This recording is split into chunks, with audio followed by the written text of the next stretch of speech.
Lots of Canadian content at UFC 154 coming up Saturday night at the Bell Centre, and Ivan Menjivar, part of a very unique photo opportunity here involving all the Canadians and Canadian-based fighters here, and you've now got a collector's item here, one of 10 t-shirts here printed off. Yeah, happy and proud, thank you for me, and it's good souvenirs. This has got to be cool for you here, coming back to Montreal, fighting at the Bell Centre, obviously with Georges St-Pierre involved, lots of attention and media interest in this fight. In particular, just kind of, how are you taking all this in here, fight week and leading up to Saturday night? Honestly, right now I just relax and do my diet. After for the fight, it's just I live the moment and I enjoy that. So I don't put pressure on me. I just gonna go there and fight. That's what I do, that's it. You really epitomize just how far the sport has come. Not a lot of people familiar that Georges St-Pierre's first fight against yourself at 170 pounds, now you're fighting at 135. I mean, early in your career, that was something of necessity almost because, you know, bantamweight really wasn't a realistic option for guys. Yeah, the sport grew up so fast, and now you see we changed category because the sport is good. The sport is now so mature and the level is so high, so athletes need to change the weight category. But I think I'm gonna maybe go back to my 135, 145. I don't know. Let's see, because we get older, it's more hard to cut the weight. So you never know what's gonna happen. How has this camp gone in terms of hitting 135? It seems like it is still not a huge struggle, but something that is not always easy getting down to 135. No, it's not so easy. It's a lot of diet, and the training camp was good training, good sparring, no injuries this time. That's amazing. Everything's well, you know, everything's amazing. You're going to be fighting the debuting Azamat Gashimov out of Russia, someone that he's been training down at AKA. What have you been able to garner from Gashimov? He's someone that hasn't even fought since July of 2011, making his debut here. Is there a bit of a tape that you've been able to gather and look at his style of fighting? I didn't get the chance to see him a lot. Not many fights on him on the internet. So I just, you know, when the guy is new like that, you training for me. I train for me to get better myself, you know. And now we got on the ring and let's fight. That's it. What did you take out of the Mike Easton fight back earlier this summer? Coming out of that, it snapped a 3-fight winning streak for yourself. Do you take positives from that fight that you've been able to readjust in preparing for your return on Saturday?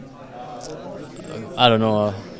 Or were you just not happy with that performance at all? Oh, again, Mike. I mean, is there stuff you can take from that loss? Well, what happened? I take the fight maybe when I start the fight, I know what the way to win and the way to prevent, don't let him work.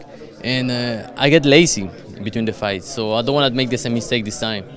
So I want to go there and fight. If he punch me hard, just continue punch him and don't get down. You know, don't be too comfortable in the ring and just fight for real. Just let it go.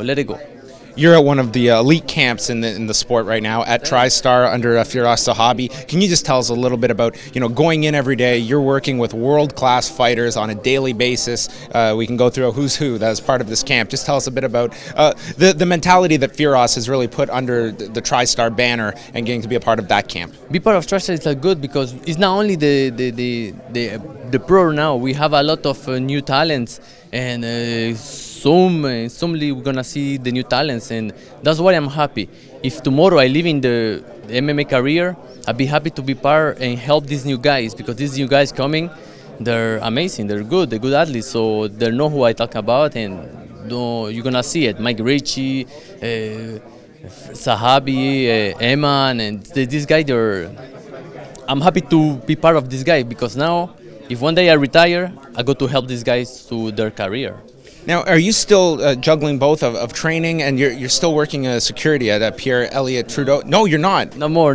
Full-time fighter now. Ivan Menjivar. Fighter because I get fired for no reason. This company, bad company, so they don't take care of bad good guys.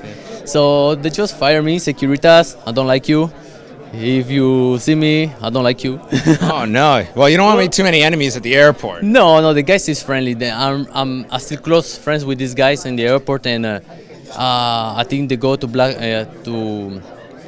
you know, it's not an easy job. So I like these guys there, and they love me a lot. My final question is just not looking past Saturday night, but you're someone that, I mean, victorious. That's winning 4 of your last 5 there. I know that someone at 135 that's looking for an opponent early next year is Uriah Faber. Is that a fight that interests you at 135? Could be good, a good rematch against Faber, but I need to do some more fights and just to to prove my name again. To prove to people and be ready to fight these high top 5 level fighters. Do you feel you're that far away from a title shot? I know Dominic Cruz is kind of idle right now, but how far do you feel you're away from a title shot? With, you had the Mike Easton blemish, but up until that point, a lot of people had you in that conversation when ultimately Renan Barão got the nod there. I don't think I'm too far, but I need to prove to people I'm on that way. So I'm not too far, but I need to prove to people who I am first, and the people got to have to say it. Maybe Ivan is a good opponent for the next championship. Well, we wish you the best of luck coming up Saturday. Ivan Menjivar, Azamat Gashimov, Bell Center in Montreal, Quebec.